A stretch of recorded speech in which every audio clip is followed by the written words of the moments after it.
Salut à tous, c'est Ray, j'espère que vous allez bien. En tout cas, moi ça va super. Bonne fête à vous, j'espère que vous avez passé un jeu Noël avec vos proches, vos amis, vos familles.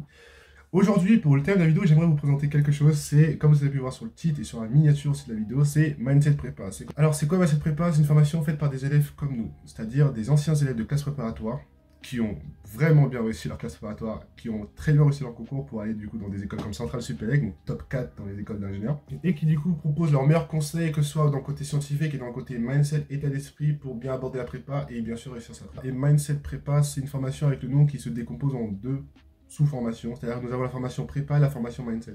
On peut trouver des astuces importantes sur l'organisation, comme faire un bon planning de révision chaque semaine pour la prépa, ou même comment bien s'organiser pendant les vacances et bien répartir ses tâches de révision. Ça reste avant tout des conseils avec des personnes qui ont de l'expérience dans le domaine de la prépa et qui ont réussi leur prépa. Donc c'est des conseils qu'ils ont eux-mêmes appliqués, qui leur ont permis de bien réussir en prépa et d'atteindre du coup des écoles qui sont dans le top 5, dans le top 10, que nous, ceux qui sont en prépa actuellement, nous rêvons un peu. La partie mindset va te mettre en avant toi, c'est-à-dire ton bien-être et ton mental pour bien aborder la prépa. C'est une formation, cette partie-là, c'est vraiment quelque chose que tes professeurs et tes parents ne pourront pas t'apporter toi, parce que eux ils se focalisent bien sûr sur ton résultat et non pas sur en fait la personne en elle-même. Donc c'est vraiment une aide psychologique pour se sentir mieux, pour ne rien lâcher et conserver sa motivation pendant les 2 années qui vont suivre en prépa. Donc pour le lancement de la formation, ils font une promotion de Noël de 50%, donc n'hésitez vraiment pas à aller au plus vite possible avant que le prix augmente. La formation propose des articles gratuitement, comme par exemple augmenter sa productivité en prépa. Je me suis inspiré de leurs conseils pour du coup vous faire cette vidéo là précisément.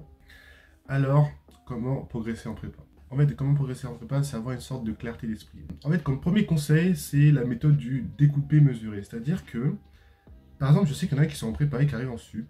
Ils disent oui, moi mon objectif c'est savoir cette école-là, savoir super héros, savoir central super, savoir XNX. Et le problème c'est que ça, quand tu arrives en sup, la prépa c'est 1 an et demi presque. 1 an et demi, et après tu passes tes concours, donc après oui, ça fait 2 ans la prépa. Le problème de ça, c'est que la prépa ça dure 2 ans. Donc dire oui que mon objectif c'est un truc qui va se passer dans 2 ans, pendant ces 2 ans, il va se passer des choses, il va se passer beaucoup de choses. Donc le problème, c'est qu'un objectif comme ça à très long terme, c'est que tu n'as pas l'impression de te rapprocher de ton objectif. Donc dans un premier temps, tout en être sup, c'est faire tout ton possible pour aller en classe étoile, pour ensuite faire tout ton possible en deuxième année, pour ensuite aller dans ton école d'ingénieur. Donc là, tu viens déjà de couper ton objectif à très long terme de 2 ans en 2 objectifs de 1 an. Tu vois. Or, ça, 1 an en prépa, c'est très long encore. C'est vraiment très long. Or, 1 an en prépa, c'est quoi? C'est 2 semestres. En 2 semestres, il peut se passer largement des choses. Comment ça, tout faire pour aller en classe étoile? C'est quoi réellement, en fait, aller en classe préparatoire? C'est simple. C'est bien réussir cette DS, bien réussir ses cols, chaque DS, pendant un semestre, le refaire la même méthode pendant 2 semestres. Vu que tu as bien géré tes cols, tu as bien géré tes DS au final pendant toute l'année, bah, tu es bien classé. Et du coup, tu peux aller en classe étoile. Tu répètes ça la deuxième année et tu auras ton école voulu. Tu vas bien qu'au final, atteindre une école comme, je sais pas, Centrale Supélec, c'est pas juste dire, ouais, j'ai l'espoir. Non, c'est vraiment faire des tâches chiantes, c'est-à-dire réviser ses cols, réviser ses DS chaque semaine, chaque jour, pendant 2 ans pour ensuite atteindre ton objectif. Donc au final, ton objectif de rêve, c'est vraiment des sous-objectifs, mais grave chiants en fait. Au final, après avoir découpé ton objectif en sous-objectifs, mais très courts, qui sont à échéance très courte, par exemple 1 semaine, 2 semaines. Donc ça veut dire qu'au final, si tu as un objectif à échéance très court terme, genre 1 semaine, 2 semaines, en mode bon, j'ai un DS de maths, il faut vraiment que je le réussisse, ça c'est concret, tu vois. C'est-à-dire que là, tu dois taffer ton cours actuel de maths, par exemple, je sais pas, n'importe quel chapitre, tu taffes ton concours, tu taffes ton cours, tu réussis bien ton DS, tu n'as pas ton école actuellement en objectif. C'est pas parce que forcément tu as réussi ce DS-là que tu auras ton école. Mais ces petites réussites tout le long de ta prépa vont te faire aller en classe étoile pour ensuite répéter ça en deuxième année, pour ensuite aller dans ton école d'ingénieur. Et après avoir fait ces petits objectifs de DS, de colle, etc., là, c'est les sortes de bilans de 90 jours que je conseille. Tu es déjà beaucoup plus clair dans ton esprit et tu vois, par exemple, en 3 mois, si tu as avancé ou pas. C'est-à-dire, du coup, que tu as fait 1 mois et demi en classe préparatoire et tu fais un sorte de bilan de cette période. Qu'est-ce que tu as fait? Quelles sont les choses bien que tu as réussi? Quelles sont les choses à changer? Tout ça. Et 90 jours, bah, c'est ce que en fait, je fais dans tous mes bilans de vacances, parce que ça fait environ 1 mois et demi, donc à peu près 90 jours. C'est pas trop long pour avoir quand même des changements à faire pendant ton année de prépa, mais c'est ni trop court. Comme ça, moi, tu as de la chair, quoi. 1 mois et demi de cours en prépa, c'est beaucoup, tu vois. Et tu te rends compte des changements à faire.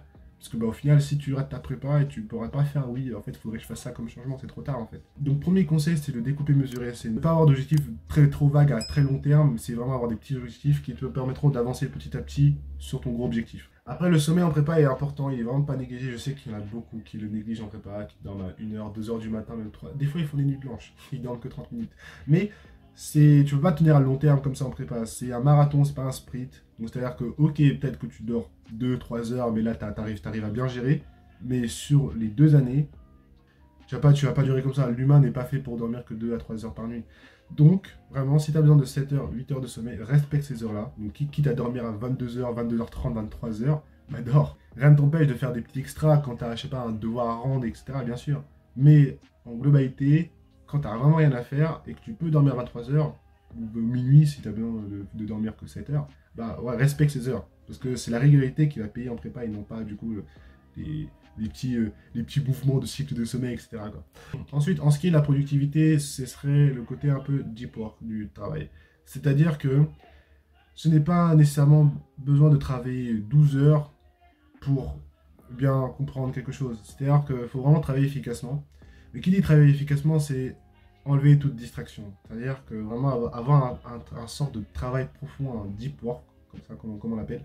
C'est-à-dire que pendant tes sections de travail que tu auras programmées en avance, hein, avec un planning de révision, un planning de travail, etc., pendant ces sessions de travail, c'est vraiment que du travail. C'est-à-dire que tu n'es pas en train de parler à je sais pas qui, tu n'es pas en train de sur ton téléphone à scroller ton fil d'actualité. Non, c'est vraiment l'heure de travail à 100%. Donc aucune interruption, aucune intervention de quelqu'un ou aucune vraiment distraction.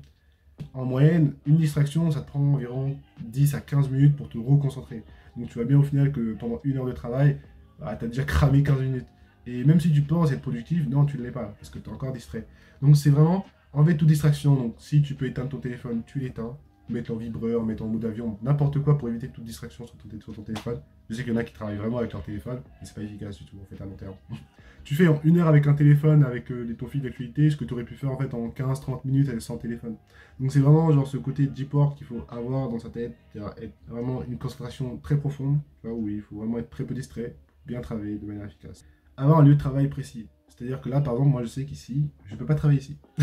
C'est-à-dire que, bon, quand j'ai pas le choix, bien sûr, je travaille, mais je préfère largement travailler en fait, à la bibliothèque, ou à la médiathèque, etc., n'importe quoi, un endroit vraiment fait pour travailler, pour du coup être beaucoup plus efficace. Pareil, par exemple, pour moi à l'internat, c'est-à-dire qu'il y a nos chambres d'internat, il y a des bureaux qui sont faits pour nous pour travailler, mais moi je travaille presque jamais là-bas en fait. Ça me sert juste même des fois à manger plutôt que travailler. Mais il y a vraiment des salles de travail qui sont inscrites à l'internat et c'est vraiment ces salles où je travaille. Parce que je sais que c'est là où je suis bien plus efficace plutôt que travailler dans la chambre, quoi. Donc c'est vraiment avoir un lieu de travail où tu sais que dès que tu rentres, bah, tu es là pour travailler et tu n'es pas là pour être distrait, etc. quoi. Donc, ensuite, en ce qui est des sessions de travail, précisément, il y a la méthode de Pomodoro. Je pense que vous la connaissez, peut-être certains s'ils sont vraiment adeptes de la productivité et des méthodes de travail. C'est en fait découper ces sessions de travail encore. C'est-à-dire qu'en 1 heure de travail, et c'est en fait c'est ce qu'on fait en fait au lycée depuis toujours. C'est-à-dire que nos heures de cours, c'est quoi? C'est 50 minutes de cours et 5 à 10 minutes de pause. 50 minutes de cours, 5 à 10 minutes de pause. Et bien ça, en fait, c'est la méthode Pomodoro. C'est-à-dire que quand tu veux travailler chez toi, je sais qu'il y en a, ils aiment bien travailler 3 heures, 4 heures non-stop. Mais le problème, c'est que ton corps n'est pas fait pour ça. Tu peux pas travailler 12 heures comme ça. Et c'est pour ça qu'il y a la méthode de Pomodoro qui stipule simplement que tu fais 50 minutes de travail, 10 minutes de pause, 50 minutes de travail, 10 minutes de pause. Après 2 à 3 sessions de Pomodoro, vous pouvez ensuite faire une plus grande pause de 30, de 20, de 25 à 30 minutes, quoi. Et après, tu recommences. Et c'est beaucoup plus clair dans ta tête. Après, bien sûr, j'ai parlé de 50 minutes, mais tu peux aussi très bien faire du 25 minutes, 5 minutes, etc. Et même, vous pouvez voir sur YouTube, il y a plein de personnes qui font des vidéos Pomodoro, qui travaillent 10 heures, 12 heures comme ça, parce que c'est vraiment une méthode où, en faisant ça, bah, tu peux tenir 12 heures comme ça. Facile. Mais c'est réel. Et t'as très peu l'impression d'avoir vraiment travaillé autant. Que si tu allais travailler 12 heures non-stop. Là, par contre, mais tu l'aurais vraiment senti, quoi. Donc, moi, le sommeil, c'est ce que j'ai mis en avant, c'est-à-dire que je dors vraiment à partir de 23 heures, je suis déjà au lit. Et donc, c'est-à-dire que si je dois avoir de meilleurs résultats en prépa, c'est simplement que je dois mieux travailler, non pas plus travailler. J'espère que cette vidéo t'aura plu. N'hésite pas à checker en description pour la formation Mindset Prépa qui était offerte pour vraiment réussir en prépa et progresser. Et moi, je vous dis à la semaine prochaine pour une nouvelle vidéo. C'était Ray, allez, peace.